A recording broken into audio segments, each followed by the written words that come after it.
underlying reasons why attempts are being made to pretend as if this is the first refinery of its kind in the region. So that's just by way of recapping. Then your second question was about certification. Let's be clear. What are we talking about when we say certification? Gold is a metal, and gold often comes mixed up with a lot of other things because of the nature of how the ore appears. So when you smelt gold, you want to remove as many impurities from that gold as possible. And so when we say we are refining, we really mean how do we get to a point where that bar is pure gold? There's nothing else mixed with it. And normally, when you get the gold from the miners, they do their best with mercury and other things to remove as much. So maybe what they give to you is about 90% gold or 92% gold. Refining is just how you increasingly bring it to 100% gold. And it's almost impossible to get to 100% gold. So the most refined gold will often be about 99.99%. So all the so-called value addition, if it's only about refining, then you are just moving the gold from maybe 92% gold to maybe 99 point something percent gold. And that's what we call refining. Certification means that some laboratory has done the right tests, and that laboratory has the requisite instruments to do that test to confirm that it's 92%, 95%, 99%, or whatever it is that you've written on the gold as the purity. So that refinery, let's say your laboratory in your production plant, how do we know your laboratory is telling us the truth? It's really what certification is about. Secondly, you also have to think about the weight, because if the gold is 1 kilo, it has a certain price. If it's 0.99 kilo, it has a certain price, etc. So all of those details is what we need in order to be able to sell, to buy your gold at a certain price. And certification is about confirming to our satisfaction that those parameters that you claim for your gold are accurate.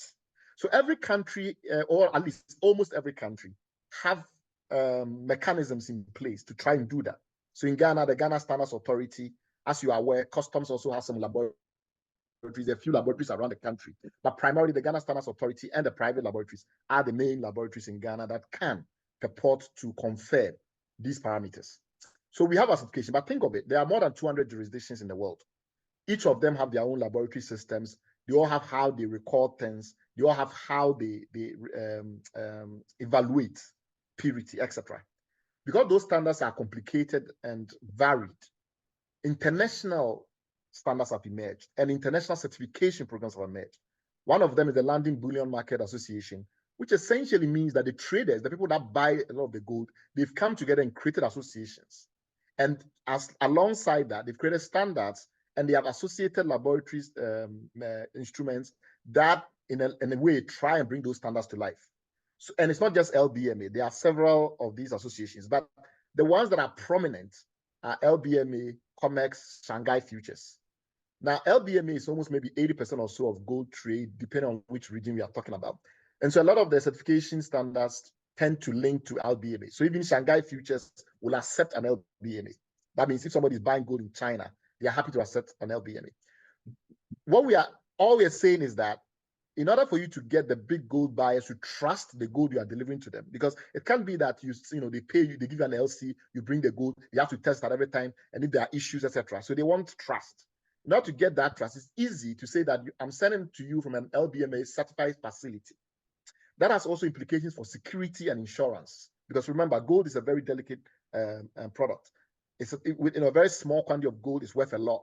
So it's very easy to steal the gold, etc. So the insurance requirement, the security requirement, all of those things are hinged on the certification, because they can, without that, your insurance costs go up, because if you send the gold to someone and it ends up not being the right quality, the insurance entity is on the hold for that. So all of that certification issues hinge on the fact that trust is key. The people buying the gold from you are key. The ones that buy the most gold are the big traders internationally, and they tend to require this LBMA. Yeah. Now, to directly answer your question, so that was just by way of context. To directly answer your question, none of the refineries in Ghana have been able to get to LBMA certification, because to get there, you need to operate for at least 3 years consistently. And you have to do so at a certain level of volume to assure people that you know what you're about. Now, all of the big sophisticated refineries in Ghana are struggling because they can't get volume. And that is due to a whole range of issues which we can't discuss in its entirety. But the big one is that the local content policies are not working. So you put a lot of money into a refinery in Ghana and you end up not getting any gold. Why don't you get any gold? Because you don't have LBMS certification, which is a chicken and egg issue, because you don't operate for 3 years at a certain level of volume, about 20 tons a year or so. You don't get LBMS certification. So it's a really difficult policy issue to solve. The big mines in Ghana will not give it to a refinery that does not have LBMS certification, because it affects their trading. The small mines don't see the point, because if they sell the raw gold at 92% value, somebody will export it to India or Dubai, which has incentives. India, for instance, gives you an 8% or something like that discount at customs level if you are bringing in raw gold, because they want to give gold to their refineries. So there's a lot of incentive for the small scale miner not to give it to a local refinery, because what's the point of paying extra? And the local refineries are also don't have enough capital because of all the challenges. So they don't, they prefer to be a tolling refinery, which means I pay you to refine it and I sell it. But if I can sell it directly, how will I do that? You are getting the point. So there's no real reason for a small scale miner to want to go to a tolling refinery, pay to refine it from 92% to 90 whatever percent, when they can just sell it directly to a bush buyer or to one of the aggregators. And that is what has created a very complex set of situations, which has made certification difficult. Right. And it's made it difficult also for the refineries in Ghana to make money. Right. So, but we'll get into some of these issues at the latter part. But I want to zoom into this company that is said to be partnering local authority, PMMC, which is getting about 20% share in this Royal Gold Ghana in putting up this infrastructure, an Indian company, which is said to be owning 80%. You've been doing some digging of your own, and some of the findings you've made are interesting, that this company is not really even into gold issues anyway. They've been doing tiles and all that, and they are supposed to be owning 80%. What have your digging been unraveling? Do they have the requisite funds and expertise to partner PMMC on this project? So yes, initially it was supposed to be a PMMC refinery through a public-private partnership. And so the refinery is actually based in Diamond House at the PC. What we've subsequently learned is that Bank of Ghana is now taking over PMC's role. And they are linking the whole program to the gold purchasing. And because initially it was all about, this PR doesn't make sense. There are existing refineries. Why are you step-siding all of those refineries to go for this new? But then that made me pause and think. Because if you have so many refineries in Ghana, why select this specific one, which is not even the biggest or the most sophisticated in Ghana? Why will you? So that got us digging. What is about this refinery that is unique? And then we learned that the Bank of Ghana is going to shift the gold purchasing program to this. So that's a huge advantage to be given to a brand new refinery with no track record, when there are others that have been trying to make this work in this country for a while. Digging further, we then realized that the company they say is coming to partner PMC, or at this stage, the Bank of Ghana, to do this refinery work, does not have the capacity at all. It's a quarry. They run some quarries in Ahmedabad and Gujarat and a few states in India. It's a pretty small company that runs quarries. They quarry stone, and the stone is sold to tile producers. Why would they be interested at all in a refinery? Then we find out that they also don't actually have any personnel at the Royal Ghana Gold Refinery, and obviously they wouldn't have it because that's not their expertise. Who actually has that? It turns out it's a small consultancy, it's a boutique management consultancy in India, based in New Delhi, called Rare Tech. So this is basically a one-man shop. It's by a guy called Sandeep Chadha and his relative. Now, Sandeep Chadha is the technical person that is actually doing this, but he has nothing to do with Rosy, the company that is said to be, funding this, is supposed to be patronizing the government. That raised a lot of fascinating issues. So you have some independent consultants running this. You have, and as you know, PMC is chaired by the Eastern Regional Chairman or former Eastern Regional Chairman of the ruling party, and he chairs this new joint venture. So that all of that raises your antenna. So we say, okay, let us find a lot more about Rosy. So we commissioned an inquiry, and here I'm talking about Imani, and we've got a huge amount of information now about this company. One, apart from what is publicly known, which is that it's a quarry and not not even a gold mining company, not talking about a gold refinery operating company. It's also actually a company that's really struggling financially. And given that all our refineries are struggling financially in Ghana, all the big ones at least, the smaller ones are doing well, the big ones are all struggling. Why do we need another financially struggling company? So to give you an example, its last financial statements, audited financial statement, the company made $3,000 in revenue. and it made $250,000 in losses. Why would such a company want to invest $20 million? Now wait for the banger, wait for the, the frightening aspect of it. We examined the company's book in great detail. The company has never made any investment overseas worth any amount to be interested. And because, as you know, you cannot lie to your auditors if you are investing money overseas, either in a joint venture, a subsidiary, or some other form, you have to tell your auditors in your auditor statements.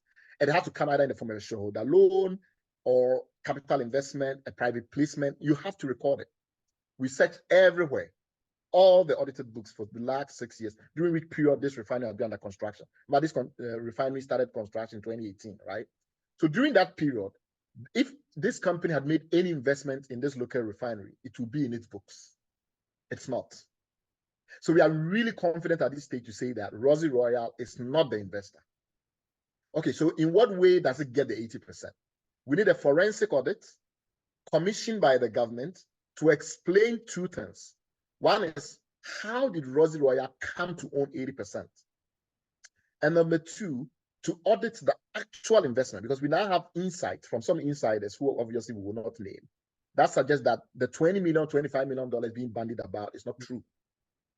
So that means, therefore, that far less have been invested in this upfront refinery. Much more money is needed for trading capital. And obviously, to get certification, you need to do your enhancement. There's a whole bunch of things that they still need to do at the refinery level.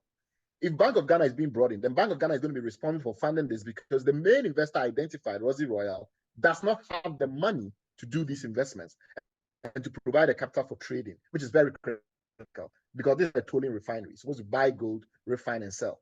Now, in all those circumstances, where is the money coming from? Who really owns the 80%? This is beginning to look like a big scandal now. So apart from debunking the hype, it begins to look like somebody had an intention to position this refinery as some grand thing, so that they can put the Bank of Ghana gold purchasing program under it and use this as a mechanism to control the gold purchasing program. Because remember, if all of a sudden every gold miner in Ghana has to now sell, I'm talking of the small scale refiners in the beginning, and then the large scale refiners are being told to sell 20% or so to the Bank of Ghana. If all of it's going to go to this refinery and they take delivery of it, that's capturing of Ghana's gold. Because remember that they are making policies to support this refinery. Mm-hmm. So the first question you ask as a journalist is, why not the other refineries? There are several other refineries. Why this one? And then you find out that, oh, there's some shady ownership about this thing. Then you begin to fear that this refinery can be the front through which somebody captures a mandatory portion of Ghana's gold. When we've been fighting a battle against Ajapa for several years now, and it looks as if Ajapa couldn't work. It looks as if there's a backdoor to create another Ajapa. You make laws that says you cannot sell your gold to any other refinery, or you must by compulsion sell a certain proportion of the gold you produce to this refinery. And then we go and look into this refinery, and it has a shady investor. As an investor that definitely doesn't have the money to put in, and definitely could not have invested in it. It has an investor that could not sustain it from a point of view of providing trading capital and other forms of capital. So this is a very serious issue. I think the government ought to commission a forensic audit immediately to establish who the actual owners are, at least the 80%. And then two, which is very important to us, the actual money spent on this refinery and its working capital issues. Why? Because otherwise, Ghana will end up paying for the full refinery and only own 20% of it. You get the issues now. Yeah. So, I mean, you've mentioned the NPP former Eastern Regional Chairman. He's currently chairing the board of PMMC, Mr. Kirsten Akumia, who is also now chairing this new entity, Royal Ghana Gold Refinery. And you've made these demands as to forensic audit needed into the actual ownership, and also in terms of how much exactly will be used to do all these things. In the past, Imani have made some of these demands on government. They haven't really yielded any in terms of dividends, in terms of government listening. This is an election year. How far is Imani willing to take this activism? Because already your article is making waves on X in particular, and in the media part of it today hasn't gotten as much coverage as ordinarily one would have expected. How far is Imani and your good self willing to take this advocacy to get the kind of answers needed to be able to bring the closure to this, because of the issues you've raised and its closeness to the scheme that was created, some would say, when Ajapa became such a big issue? So, Imani's full name is Center for Policy Education, right? And so we are primarily a public education organization. People don't realize that about us. We are a bit different from some of the other activist organizations. We are very focused on public education, try to explain things for people to understand. We think that democracy requires informed citizens. That's the number one base of democracy, because you're making choices. If you're going to give choices to citizens, they need to know what they're about. So our job is half to test that. Once we start to put out the public education there, we will do our best to make people sure that people like you have all the information you need to ask the right questions, that the citizens have all the information they need to make the right judgments. The subsequent steps, occasionally, very occasionally, we will take subsequent steps, like the case of the Electoral Commission, because after so much, 4 years of battling this matter out, they were not willing to move an inch. So we decided to go to Shraj. But these things tend to be very difficult. Let me explain why.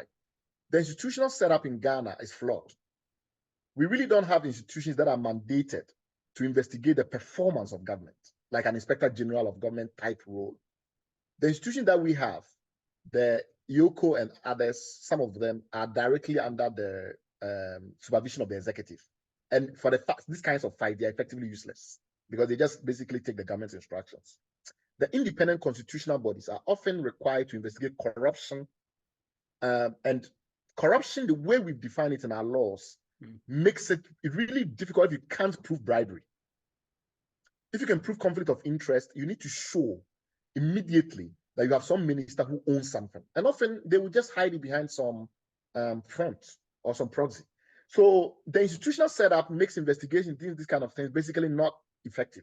It's not possible to ask Shra to go and investigate, matters where we are talking about performance, where we are talking about, forensic auditing. So the Auditor General will be the appropriate body. The problems with the Auditor General, one of them is that we can't ask the Auditor General to do anything. There's no petition process. The Auditor General reports to Parliament. The Parliament in Ghana is highly polarized. Yeah. So even if we wrote to the Parliament and whatever, the MPP side, the government side, or whoever is in the government side at any one moment will do everything they can to obstruct a proper inquiry. We saw that with Gensa. I don't know if you followed Gensa, where we said some gas was being sold at a price that was low. You saw it. We did everything we could, very passionate and everything. Didn't move anywhere. In fact, the committee could not even issue a final report because the Parliament is so polarized. That means, therefore, that as a country, the whole system is rigged to make the kinds of inquiries that we are talking about not possible at an institutional level. It's just not possible at an institutional level. If we went to Shraj right now, the special prosecutor will get embarrassed because we will not be able to prove corruption at the outset. And if you can't provide some prima facie information and you require them to investigate, in my experience, it doesn't really go very far. Yeah. Because they will look at it and, they like, it's not evident from the surface that there's a corruption situation here. So what we will do is we will publicize it. The international press is beginning to get interested because they were, in a way, hoodwinked into carrying pure PR for some company. And if the population, asks more questions, it becomes a political issue because then the government has to respond. And we think that that is as far as we can go as Imani, unless some other additional information comes to our attention, somebody leaks information. Then we have evidence, for instance, that there's a minister who owns a stake or something like that. Then we can go to Shraj or any of these organizations. But at this stage, we don't have enough to be able to make a concrete case about corruption. What we can do, though, is make the claims that we are making, which is that what the government has told us is not true. There is evidently some underhand dealings going on. There are shadowy interests involved. There are concerns, there are risks that this situation could be one in which the country pays for some financial asset, or at least the set of financial assets, and end up owing just 20%. So for these very crucial issues, we demand answers. And then it's a democracy. Yeah. We expect that in the hassle and bustle of this democratic conversation, maybe we get a response. Thank you, Brad. So we've been having a conversation with Brad Simmons on the new Royal Ghana Gold Refinery that was launched by the Vice President last week. A bit of fanfare was made around it. International media enlarged on it. This so-called claims about it being the first gold refinery in the country. Brad has properly dealt with that issue. Also matters of LBMA certification, the Shanghai futures and all that. But also quite crucially, the question about Rosy Royal and its investment in this project. How much exactly have they put in it? given the kind of information that Imani have been able to dig and put out about this Indian company that is really not into gold mining, that has been making a lot of losses, that has not been making certain investment outside, and being said to be investing close to $20 million in this project, is quite a big issue that we'll be interested in, and the questions will be asked. So we'll be trying to see if we can get the Land Ministry together with PMMC to answer some questions on that. Bright Simmons, thank you very much. Thank you very much.